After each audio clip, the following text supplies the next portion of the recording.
Hello students, welcome to my YouTube channel sister Shala. मेरा नाम है प्रियंका कौशिक और आज हम पढ़ेंगे क्लास 9 का चैप्टर नंबर 5 जिसका नाम है the fundamental unit of life. Fundamental का मतलब होता है इम्पोर्टेंट या फिर बेसिक। तो आज इस चैप्टर में हम यही पढ़ने वाले हैं कि लाइफ की बेसिक यूनिट क्या है। जैसे एक बिल्डिंग छोटी छोटी ब्रिक्स से मिलकर बनी होती है, वैसे ही the body of all the plants and animals are made up of small components which are called cells. तो अब ये वर्ड आ ही गया है सेल्स, तो हम इसको जान लेते हैं कि सेल होता क्या है।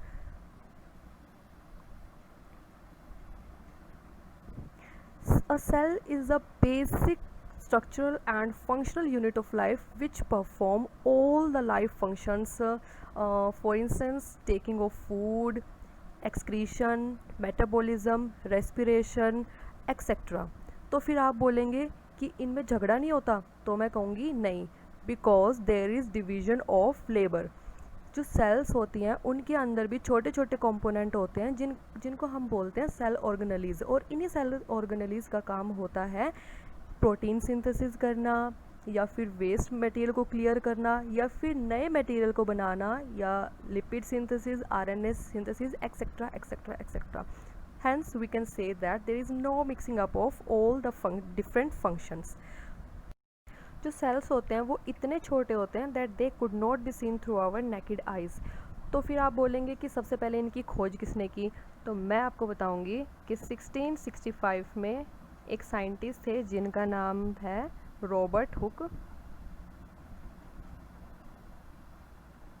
उन्होंने सबसे पहले कोक सेल्स को देखा and he observe them as a honeycomb like structure, और उन्होंने उन कॉम लाइक स्ट्रक्चर को नाम दिया सेलुले या फिर सेल्स। जो सेल्स होता है उसका लैटिन में मतलब होता है लिटिल रूम, और जो इन्होंने सारा अपना काम था वो अपनी एक बुक में लिखा है जिसका नाम है माइक्रोग्राफिया। 1674 में एक डच साइंटिस्ट थे जिनका नाम है ए वैन ल्यूवेनहुक, जिन्होंने फर्स्ट टाइम लिविंग सेल्स को ऑब्जर्व किया। फिर नेक्स्ट आते हैं हमारे 1831 में रॉबर्ट ब्राउन जिन्होंने फर्स्ट टाइम न्यूक्लियस को डिस्कवर किया। फिर ये तो बात हो गई डिस्कवरी ऑफ सेल की। अब आते हैं हमारे cell theory.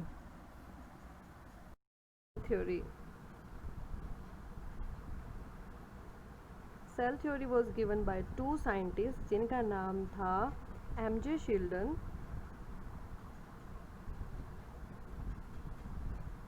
And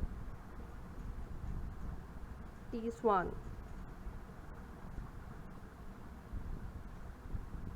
According to them, the cell is the structural and functional unit of all living beings. But फिर आते हैं एक नए साइंटिस्ट जिनका नाम है रोडोल्फ विर्को। इन्होंने बोला, मैं नाम लिख देती हूँ,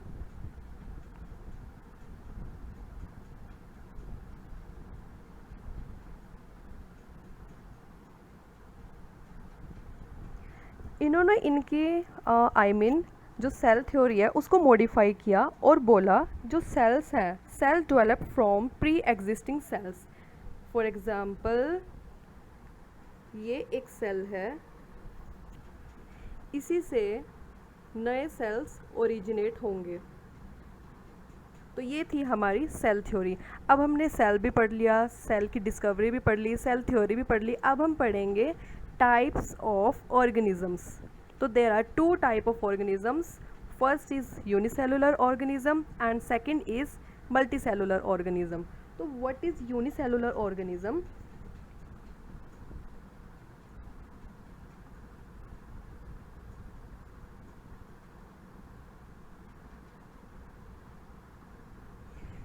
Unicellular organisms are the organisms which are made up of single cells.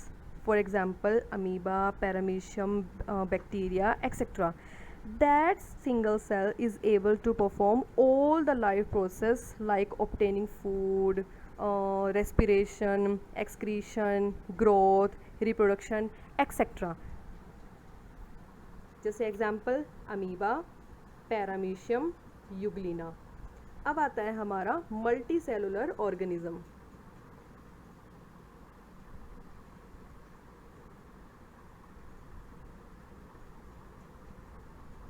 Multicellular organisms are the organisms which are made up of number of cells. For example, human being,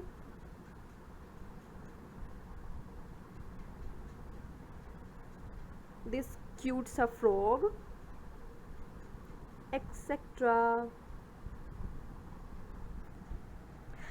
अब हमने पढ़ लिए यूनिसेलुलर ऑर्गेनिज्म और multicellular organism. कई बार exam में इनका difference भी पूछ लिया जाता है, तो मैंने अपनी बुक में से पिक्चर क्लिक की है आप लोगों के लिए. तो अब हम पढ़ेंगे इनका डिफरेंस. तो सबसे पहले डिफरेंस में आता है ऑर्गेनिज्म. यूनिसेलुलर में it is represented by single cell, और मल्टी सेलुलर में जो ऑर्गेनिज्म होगा वो बहुत ज़्यादा सेल्स का बना होगा, मिलियंस ऑफ सेल का. फिर आती है इसका second point, on the basis of there activities. तो यूनिसेलुलर ऑर्गेनिज्म में all the activities are performed by that single cell only. और मल्टीसेलुलर में क्या होता है, there is division of labour. मतलब जो सेल्स होंगी उनका अलग अलग फंक्शन होगा. फॉर एग्जांपल, ब्रेन की सेल्स का अलग फंक्शन है, लीवर की सेल्स का अलग अलग फंक्शन है, किडनी की सेल्स का अलग फंक्शन है, एक्सेट्रा एक्सेट्रा एक्सेट्रा. फिर आता है हमारा डिवीज़न ऑफ लेबर. जैसा कि मैंने पहले बताया कि यूनिसेलुलर में कोई डिवीजन ऑफ लेबर नहीं होता, क्योंकि उसमें सिर्फ सिंगल सेल होती है, जबकि मल्टी सेलुलर में there is division of labour. Then reproduction. जो यूनिसेलुलर ऑर्गेनिजम्स होते हैं उनमें रिप्रोडक्शन होता है, आपने 8th में पढ़ा होगा, जैसे बडिंग, मतलब ए सेक्शुअल रिप्रोडक्शन से होगा. ठीक है, बडिंग, फ्यूजन, मल्टीपल फ्यूजन इसी में आ जाता है, बाइनरी फ्यूजन एक्सेट्रा. और मल्टी सेलुलर ऑर्गेनिजम्स में होगा कुछ स्पेशल सेल्स होंगी जो कि सम स्पेशल सेल्स जिनको हम बोलेंगे जर्म सेल्स, वही रिप्रोडक्शन में पार्ट लेती हैं. ठीक है, ये मैं पढ़ाऊंगी चैप्टर नंबर 8 रिप्रोडक्शन में. और इनका अब आता है लाइफ स्पैन. तो मैं आपको बता दूं यूनिसेलुलर का लाइफ स्पैन बहुत शॉर्ट होता है और मल्टी सेलुलर का बहुत लॉन्ग होता है. तो be happy because you are multicellular organism. अब हमारा आता है कि cells on the basis of their shape and size. तो जो सेल्स होती हैं, अलग अलग सेल्स अलग अलग शेप और साइज़ की होती है. फॉर एग्जांपल, जैसे स्मूथ मसल सेल की होती है स्पिंडल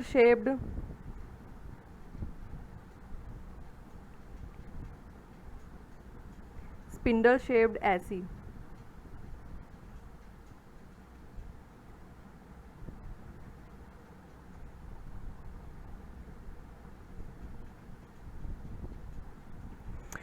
ओवम की होती है स्फेरिकल, स्पर्म की होती है this shape, etcetera etcetera etcetera. तो हमारी बुक में कुछ सेल्स हैं जो हमें पढ़ने हैं. पहला आता है हमारा PPLO. This is the smallest cell.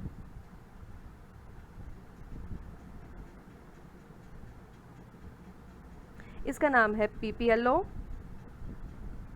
या फिर माइकोप्लाज्मा.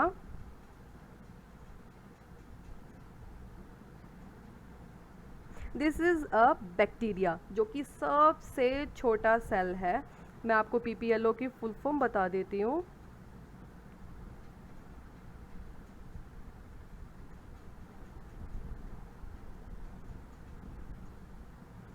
प्लूरो निमोनिया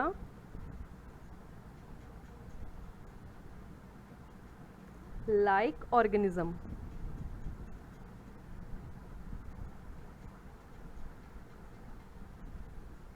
सेकंड हमारी आती है लार्जेस्ट सेल जो कि है हमारा ऑस्ट्रिच एग. ये इतना बड़ा होता है कि देखिए ये आपके हाथ में भी नहीं आ रहा है। तो this is the largest cell.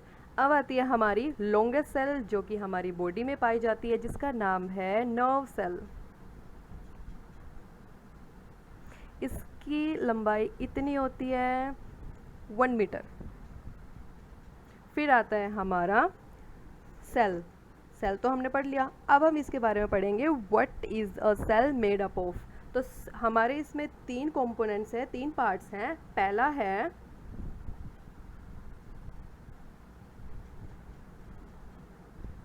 मैं दूसरी इंक ले लेती हूँ, ये वाली।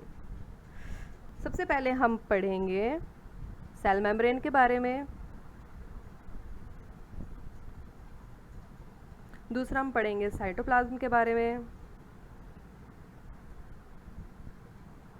और तीसरा हम पढ़ेंगे इस न्यूक्लियस के बारे में जो कि किसने डिस्कवर किया था, बताओ बताओ, रॉबर्ट ब्राउन ने। ओके, तो हम इनके बारे में पढ़ेंगे कल। तो thanks for watching, stay tuned, Radhe Radhe.